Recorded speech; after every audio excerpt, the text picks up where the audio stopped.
Bonjour les parents de famille nombreuses, bonjour les parents, bonjour tous ceux qui ont dû faire la rentrée des classes aujourd'hui.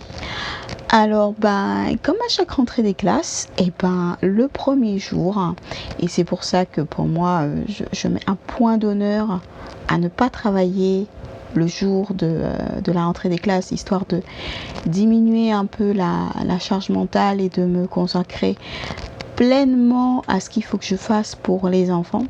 Donc comme d'habitude, on arrive, on rentre à la maison et les enfants vous disent il y a les cahiers à signer, donc j'en ai 1, 2, 3, il y a les cahiers à signer, à lire, en règlement, fiches à renseigner.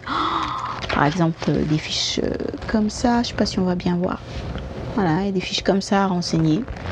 Faut lire les agendas, bref, vous avez l'habitude. Et puis des fois il y a des choses à recouvrir. Donc là en l'occurrence j'avais pas fini de recouvrir l'agenda de ma fille. Donc je l'avais laissé partir avec son agenda à l'école. Je lui ai mis juste une petite étiquette dessus pour qu'elle soit contente. C'est des petites étiquettes que je fais, que je fabrique sur mon ordinateur. Je suis complètement autonome en matière d'étiquettes. Je procède comme ça en fait. Je me prépare mon étiquette sous Word. Je sélectionne avec les enfants les images qu'ils veulent. Et puis après, je les colle comme ça. Donc là, la face de l'étiquette où c'est écrit, c'est sur la partie collante.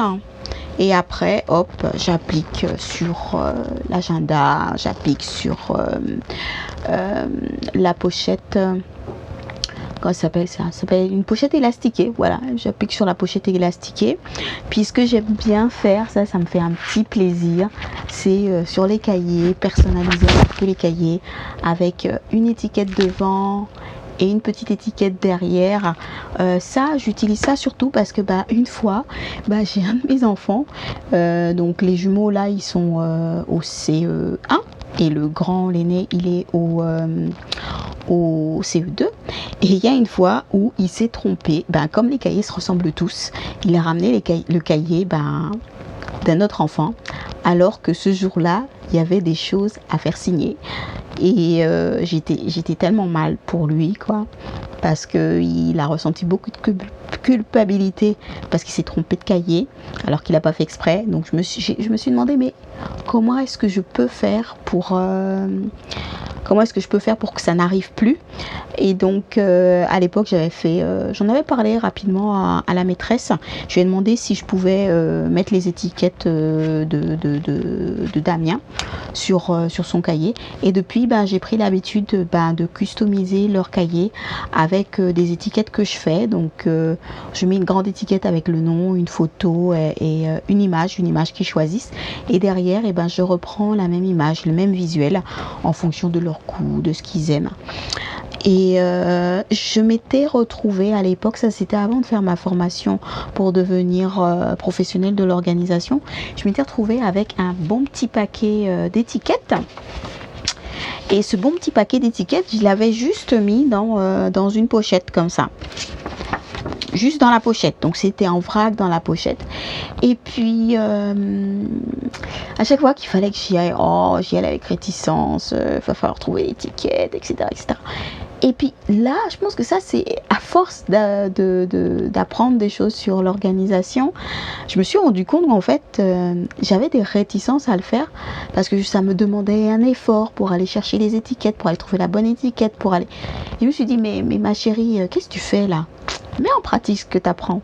Donc voilà, j'ai mis ce soir en pratique ce que j'apprends. J'ai pris du temps parce que c'est important de prendre du temps pour organiser les choses une bonne fois pour toutes. Et donc pour chaque enfant, comme j'en ai 3, chaque enfant a sa pochette avec ses étiquettes dedans. Donc c'est juste du papier imprimé, mais voilà, chacun a sa pochette avec ses étiquettes. Et quand je dois m'occuper d'un enfant, c'est beaucoup plus pratique pour aller récupérer les étiquettes en question, parce que comme je leur ai offert le luxe d'avoir plein d'étiquettes différentes, d'avoir créé leurs propres étiquettes à leur image, et ils en ont de différentes et je les laisse choisir quelle étiquette ils veulent mettre sur quel type d'étiquette ils veulent mettre sur tel type d'objet. Donc voilà, je leur fais plaisir et puis ça les fait sourire quand ils voient leur étiquette. J'ai même, oh mince, flûte, attendez, je vais chercher là. J'ai même poussé un peu plus loin, j'arrive, je suis en train de regarder dans le sac. Là, je fouille dans son sac, dans le sac de mon aîné. Alors, j'utilise le même principe que je vous ai montré là. Je prends donc les mouchoirs, les petits paquets de mouchoirs en papier. Et dessus, hop, son image et son image, sa photo et son image. Comme ça, ils sont super contents. Et au fait, il y a un truc qui est super pratique avec ça, pour moi, de mon point de vue, c'est que lorsque le paquet il est fini, comme c'est du scotch, comme c'est du plastique, je le décolle et je le mets sur l'autre paquet. Ça fait un temps de gagner fou, ça fait une ressource réutilisée. Voilà, je suis fière de moi. Qu'est-ce que je voulais dire d'autre? Ah oui, donc on a toute la partie étiquetage à faire. Et puis on a toute la partie qui est beaucoup moins drôle, mais moi j'ai trouvé une technique super fun, super simple pour que ce soit un peu plus fun pour moi et éviter que je me trompe. J'ai trouvé un moyen d'industrialiser ah, j'adore ce mot. J'ai trouvé un moyen d'industrialiser le remplissage des fiches de renseignement. Vous savez, peut-être que dans l'école de vos enfants, dans votre enfant, vous avez des fiches comme ça en fait. Des fiches comme ça à remplir. Et moi en fait j'en ai eu deux. J'ai eu la bleue là que je vous ai donnée et puis après la blanche là. Et j'ai 3 enfants. En ce moment, Covid oblige, je suis pas au boulot, mais j'ai perdu l'habitude de le faire au boulot depuis dès le début en fait. En fait, j'ai jamais pris l'habitude de le faire au boulot. À la maison, j'ai scanner, j'ai imprimante, j'ai ordinateur. J'ai l'habitude d'utiliser les outils informatiques. Et donc, ce que je fais, c'est que je scanne les documents. Et après, une fois qu'ils sont scannés, je les enregistre en PDF. Et une fois que je les ai enregistrés en PDF, après je fais remplir et signer. J'utilise la fonction remplir et signer d'Acrobat de PDF pour pouvoir remplir les champs. Donc je remplis à l'informatique. Et en fait, ce qui est super, c'est que comme c'est toujours les mêmes informations que je mets, et quand je commence à taper les premières lettres, hop, il me complète, il me met exactement la bonne information, l'information dont j'ai besoin. Donc le nom, je mets les 2 premières lettres et pouf, il continue, il met le reste du nom, le prénom, les dates de naissance, les adresses, numéro de téléphone. Alors là, les numéros de téléphone, il y en a plein à retenir. Le mien, celui de la maison, je ne m'appelle jamais, donc je ne le retiens pas. Celui de mon conjoint, toujours dans le mien, celui du boulot, parce qu'il demande le professionnel et le perso.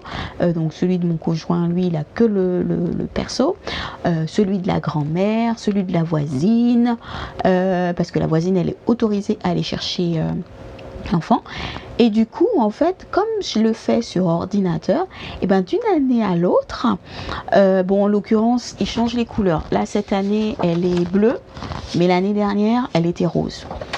Donc je pousse pas le bouchon à leur redonner à chaque fois la même fiche. Peut-être que je pourrais, j'ai juste pas osé. Donc en fait, ce que je fais, c'est que je pré-remplis les zones qui sont communes et puis j'enregistre avec le nom de chaque enfant. Et l'année d'après, quand j'ai besoin de retrouver les informations, comme moi j'ai du bi-écran à la maison, j'ai 2 écrans. Comme j'ai du bi-écran, sur chaque écran, ou sinon vous pouvez scinder votre affichage en 2. C'est Windows, je sais plus. et un raccourci avec la touche Windows. Je le fais machinalement, mais là tout de suite ça me vient pas. Et donc ça me permet d'avoir la nouvelle version, le nouveau document que je dois mettre à jour, que je dois compléter sur ordinateur, et le document que j'avais fait pour l'année d'avant. Et comme les informations ne changent quasiment pas, ça me fait gagner un temps fou, risque d'erreur réduit à fond, parce que aujourd'hui je travaille pour un éditeur de logiciels et je suis très fortement sensibilisée à la qualité, éviter le nombre d'erreurs. Et donc pour moi c'est devenu un réflexe, et donc j'ai trouvé cette astuce là de passer par un fichier PDF pour pouvoir scanner et renseigner tous les documents et donner à tous les enfants toutes les informations qui ont été demandées. Parce que je peux vous dire que une même information, elle doit nous être demandée au moins 3 fois par enfant. Ouais, là, pour cette rentrée-là, une même information nous a été demandée 3 fois par enfant, sans compter la préinscription, les inscriptions qu'il a fallu faire en mairie, où pareil, on a des documents à remplir. Non, moi j'ai dit stop. Écrire autant, ça m'intéresse pas. Je passe par l'outil informatique et je m'en sors super bien. D'ailleurs, si vous voulez plus d'infos là-dessus, mettez-moi des commentaires, je vous expliquerai. Si vous voulez savoir exactement comment je m'y prends pour fabriquer moi-même mes étiquettes comme je vous l'ai montré, mettez-moi des commentaires, ça me donnera des idées de vidéos pour pouvoir vous aider, vous aussi, parents ayant beaucoup d'enfants pour lesquels vous avez beaucoup de travail à faire. Bon, sur ce, il est tard, je travaille demain. Voilà, je vous ai partagé. Ah, il y a une petite astuce que j'ai pas encore fini là. Ce que j'aime bien faire, c'est utiliser des porte-clés. Donc je me suis acheté un gros lot de porte-clés afin de pouvoir identifier les trousses et les sacs. Donc je mets photo avec prénom derrière, et ça permet d'identifier rapidement la trousse. Bon, naturellement, comme les trousses, c'est moi qui les ai cousues. Attendez, je vais vous montrer ma petite trousse là. Hop, un exemple de trousse que j'ai cousu pour mes enfants. Donc ça, c'est pour l'aîné, c'est une des premières trousses que j'ai faites. Il a choisi le tissu et puis j'ai rajouté ici son étiquette avec son nom, son prénom. Il a voulu rajouter d'autres petits rubans, il adore ça, les rubans.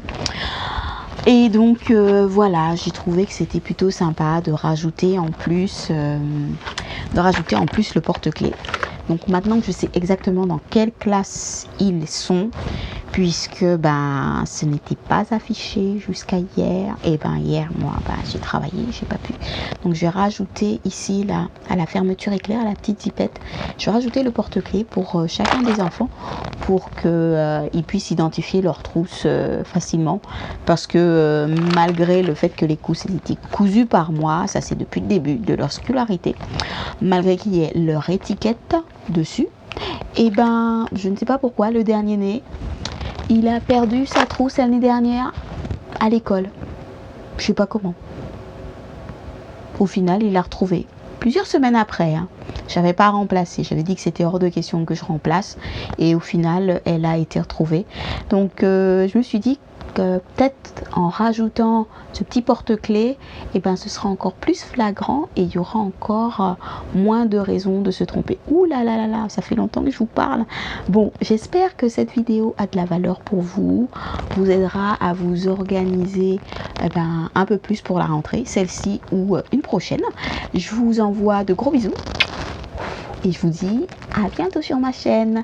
N'hésitez pas à partager cette vidéo à d'autres parents qui doivent eux aussi gérer une rentrée scolaire, parce qu'elle est franchement bourrée d'astuces.